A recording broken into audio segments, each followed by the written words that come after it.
जी बैठक आयोजित केली त्या बैठकीला उपस्थित पंचक्रोशीचे सर्व सरपंच, उपसरपंच, ग्रामपंचायत सदस्य, व्यापारी असोसिएशन, पाटील संघटना त्यांचे सर्व सदस्य या ठिकाणी उपस्थित राहिले त्यांचं प्रथम आभार व्यक्त करतो।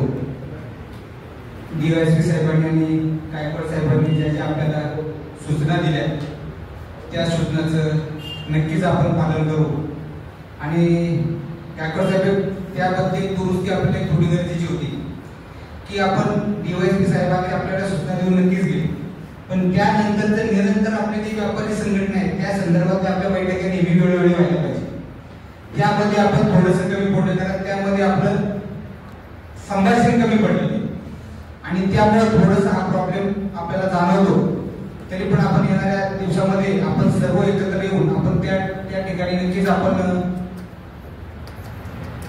त्याच्यावर उपाय काढू।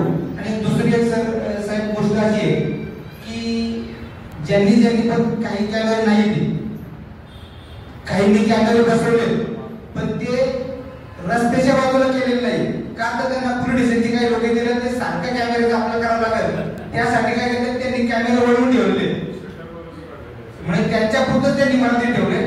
आपण रेग्युलर ज्या वेळेस आपण त्या मीटिंगा घेऊ त्या ठिकाणी आम्ही व्यापारी संघटनेचं काम करतो त्या ठिकाणी आम्ही ते व्यापाऱ्यांना आपण तुमच्या मार्गदर्शनाखाली त्यावेळेस त्यांना सूचना देऊ कारण हे फार गरजेचं आहे।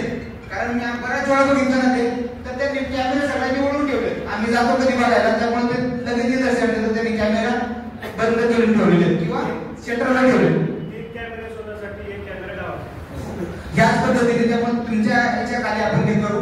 आणि साहेब अजून एक पाबळ चौकात त्या व्यापाऱ्यांची एक वेळोवेळी आम्ही तुमच्याकडे मागणी केली की त्या फुटपाथवरती जी लोक आहेत ती दुकानाच्या समोरच्या टपऱ्यावर आले त्याच्यामुळे ते फार अवघड होते, त्या संदर्भात आपले 2 निवेदन आम्ही पोलीस व्यापारी असोसिएशनच्या वतीने दिलेले आहेत त्या पण आपण त्याचा पण थोडासा आपण त्या बैठकीत विचार करू।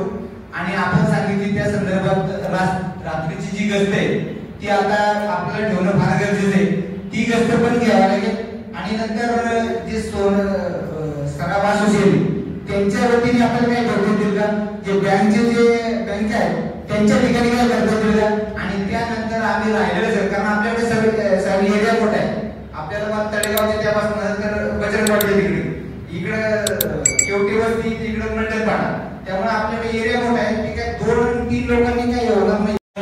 आपल्या जे सराफाईच्या सराफाची दुकान आहे तिथे सिक्युरिटी गार्ड 100% आहे, तिथे चोरी होणारच नाही। माणूस उभा जरी तो प्रतिबंध नाही करू शकला तर तो इन्फॉर्मेशन देऊ शकतो म्हणून तिथे जाण्याची कोणी हिंमत करणार नाही। तिथे जिथे सिक्युरिटी गार्ड आहे तिथे चोरी होत नाही, झालेली नाही।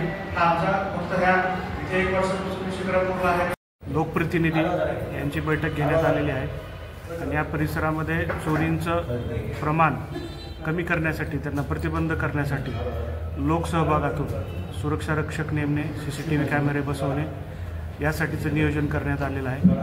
पोलीस आणि जनता असे मिळून चोऱ्यांना प्रतिबंध करण्याचा संकल्प केलेला आहे आणि तो नक्कीच यशस्वी होईल याबाबत मला खात्री आहे।